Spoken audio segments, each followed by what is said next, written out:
नमस्कार. नव्या युगाची नवी दिशा देणारी प्रबोधन दिशा वर्धननगरच्या प्रभाग समिती निवडणूक कार्यालय चिकडे प्रभाग क्रमांक 4, 5 आणि 7 ह्याचा पूर्ण निवडणुकीचं काम होणार आहे. त्या कार्यालयात आम्ही उपस्थित आहोत.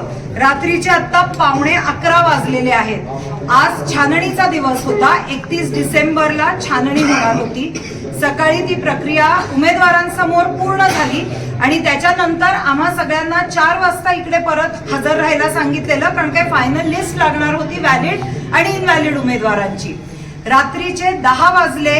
सगळे उमेदवार इकडे शांततेत थांबलेले. कुठलेही अपडेट्स आम्हाला मिळत नव्हते आणि अचानक 10 वाजता, 9:15 वाजता आरो मॅडम इकडनं निघून गेल्या.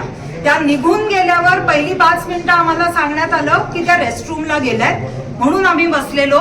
त्या माझ्या मते गेटच्या बाहेर पडल्या असतील सेफली आणि आम्हाला सगळ्यांना सांगण्यात आलं की उद्या लिस्ट लावली जाईल. असा जो निवडणूक आयोगाने निवडणुकीचा कार्यक्रम जो जाहीर केलेला आहे, 31 तारखेला जर छाननीहून फायनल लिस्ट लागणार आहे, हा निवडणुकीचा कार्यक्रम एकदा जाहीर केल्यावर असा एका प्रभाग समितीसाठी तो बदलू शकतो का? जे इकडे सगळे बसले होते त्यांना आरो मॅडमनी काहीही न सांगता गुपचूप निघून जाणं हे बरोबर आहे का? हा पारदर्शी रित्या निवडणूक इकडे पार पडतेय का, हा आम्हाला प्रश्न आहे. जर कुठलीही टेक्निकल प्रॉब्लेम आला असेल, काहीही अडचण असेल, जे सगळे उमेदवार इकडे बसले होते त्यांना आरो मॅडमनी सांगून जाणं त्यांचं कर्तव्य होतं, पण त्या इकडनं कोणालाही काही न सांगता निघून गेल्या.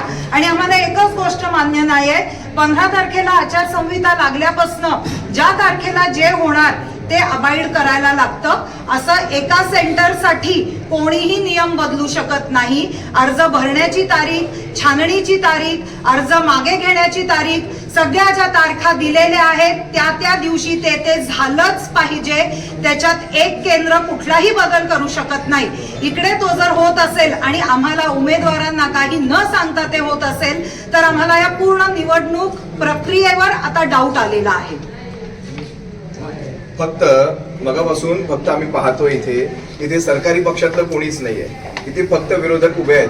याचं कारण काय सांगतो तुम्हाला. याचं कारण असं की ठाण्यामध्ये निवडणुका या बिनविरोध जर करायच्या असतील, त्या अशा प्रकारे जर करायच्या असतील, लढायच्याच नसतील तर संपली लोकशाहीला रामराम करावा लागेल. आम्हाला केव्हापासून बसवून ठेवलं, सांगितलं आता त्यांची छाननी स्क्रुटिनी चालू आहे. स्क्रुटिनी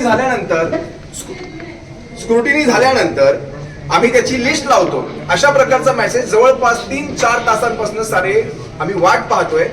अचानक दरवाजा उघडतो, अचानक निघून जातात आणि सांगितलं तो उद्या लिस्ट लागेल. आज सर्व 29 महानगरपालिकांमध्ये सर्व उमेदवारांना माहिती आज रात्री झोपताना की त्यांचा अर्ज वैध ठरला आहे की नाही ठरलेला आहे. मग फक्त 4, 5, 7 हा जो ठाण्यातला प्रभाग आहे, इथल्याच उमेदवारांना उद्याची वेळ का देण्यात येते? याच्या मागे काय गौड बंगाल आहे? का फक्त विरोधकांचे अर्ज रात्रीच्या रात्री बाद करायचे आहेत का? स्पष्ट व्हावं या गोष्टी.